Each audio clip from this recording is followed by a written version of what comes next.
Welcome back to the channel. My name is Brad, and today we're going to cover CONY. Full disclosure, I am a Bitcoiner. I do mine Bitcoin. I hold Bitcoin. I don't trade Bitcoin, but I hold it. On to CONY and my thoughts of CONY as an investment. CONY is based on Coin, which is Coinbase. They sell a option income strategy. Very similar to all the rest of the yield maxes. They're selling covered calls via generation of a synthetic. Distribution rate 73.17. That's pretty high, but Coinbase is actually very volatile. That's where they're getting their volatility. And Yield Max is selling calls against it. And it's very interesting how they're selling calls against it. But then again, is this right for you and is it right for me? I'm tempted, but I am going to stick to my rules. When you look at CONY, looking where their prices are, looking at their erosion of capital, right? Because coin is up at 190 some dollars and we're down in price on CONY. But here's the thing. Yes, they have some NAV erosion. This is actually, I shouldn't say NAV erosion, erosion of capital. But let's think about this. They're selling covered calls, and it's erosion of capital because they're not giving you back more than they're taking in. They're losing capital because the price is going past their strike price. Erosion of capital can happen during option trading, and that's some of the difference. Now, it backs into NAV erosion because the price of the ETF is going to go down when you have erosion of capital because they went past their strike price. It happens, and that's why I guess I need to stop picking on it, because erosion of capital turns into NAV erosion in the long run. So hopefully that kind of explains why I get a little picky about that. But again, total returns in income is what we're looking at. Income. Everybody keep in mind, income. Using Portfolio Visualizer, when I look at CONY over the long run, it's done very well. Yes, coin did have a big run. Yes, CONY did not keep up to that run, but the distributions kind of excite me as an income investor. If I go to just some basic rules, hey, if you hold the fund long enough and receive enough distributions and you reinvest those distributions, it becomes house money. And when it becomes house money, then you can start taking a little more risk and say, hey, let me start living off of some of this money. I would strongly suggest to let this become house money. Hey, maybe you put in some money, let it grow, and then just live off of it. And if it pays you out a long time, then it pays you out a long time. Just don't put your whole life savings into CONY and pray for the best. That is not a very good strategy. When we look at annual returns, you can see the coin went up significantly more than CONY, but that's to be expected because there's covered calls generating income. Reinvesting those covered calls is a really big deal. In downturns, CONY seems to always respond better than Coinbase, which is to be expected because it's hedging a little bit of the downside risk. And if you continue to reinvest those distributions, then those risks become less and less and less over time because your share count is going up over and over and over again. I took, if you invested $50,000 into CONY and you reinvested it, guess what? You're at house money already. It paid $54,817 compounded until today. That includes last year's $12,790.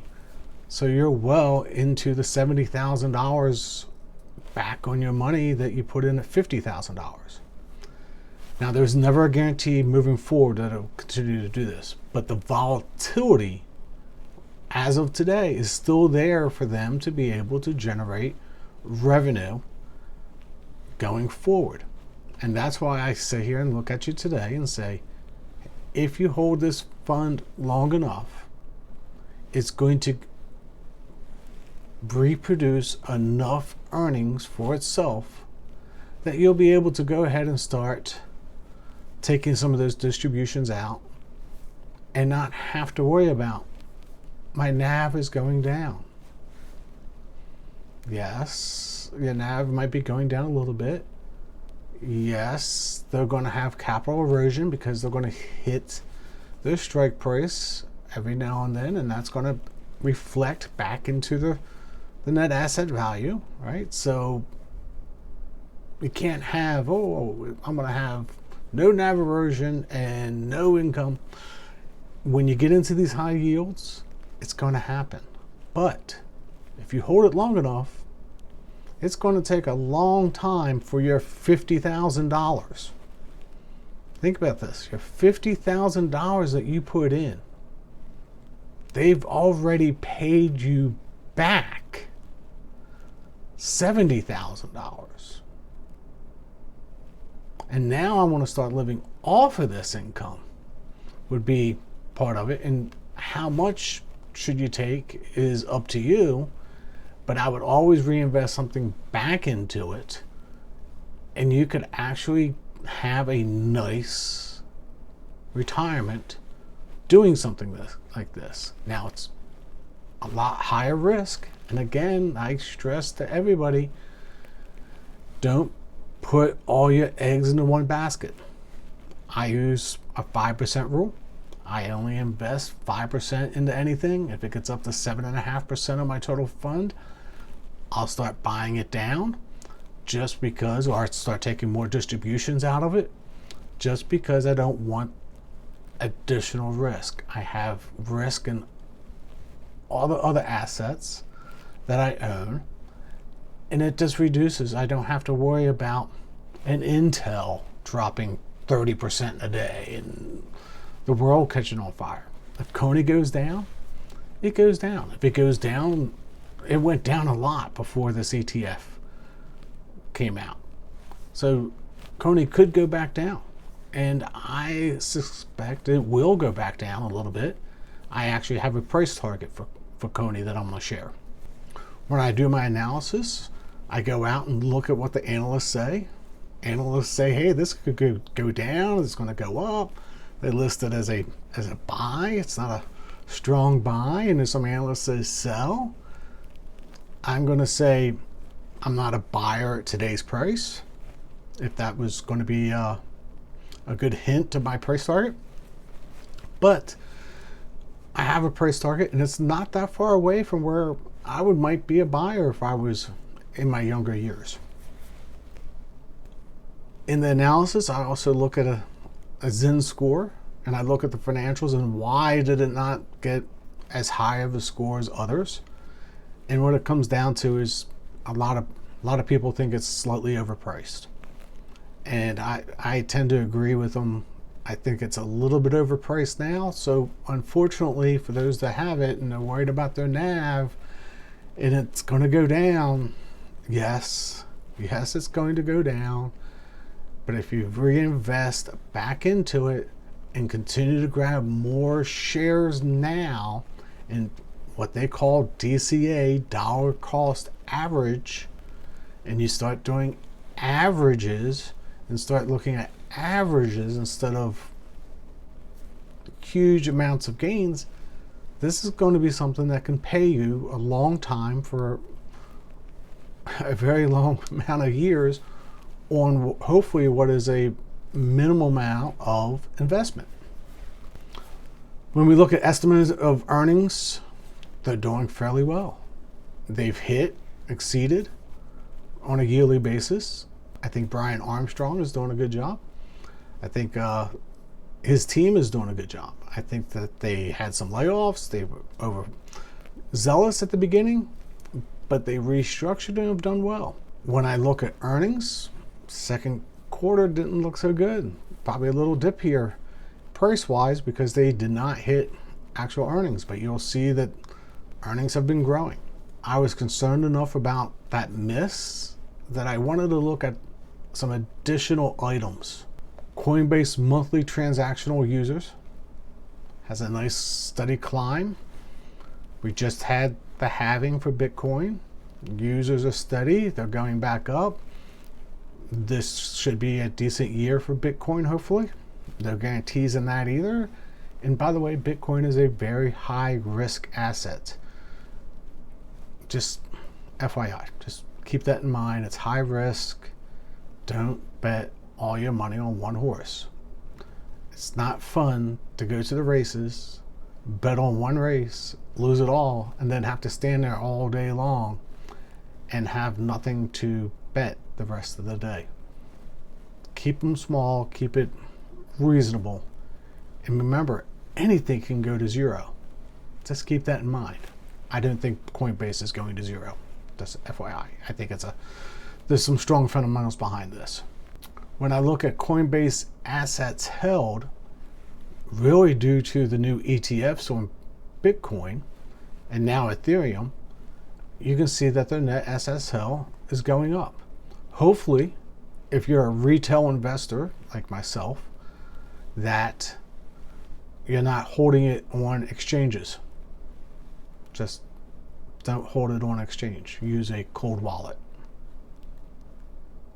Now, for me, I have to turn my miners off in my office because I mine Bitcoin. So behind the screen, literally there's a Bitcoin miner sitting there. When I see Coinbase non-transactional revenue as a percentage go down, but the revenue is going up, that's a good sign. Balance, averages. Let's keep on going back to those. Let's have a balance. Let's not put everything on one horse. Here we have two different things happening, both going up at the same time. This is good for Coinbase, and it gives me a stronger feeling about the underlying of Coinbase. I went and looked at the holdings, and they have nice holdings.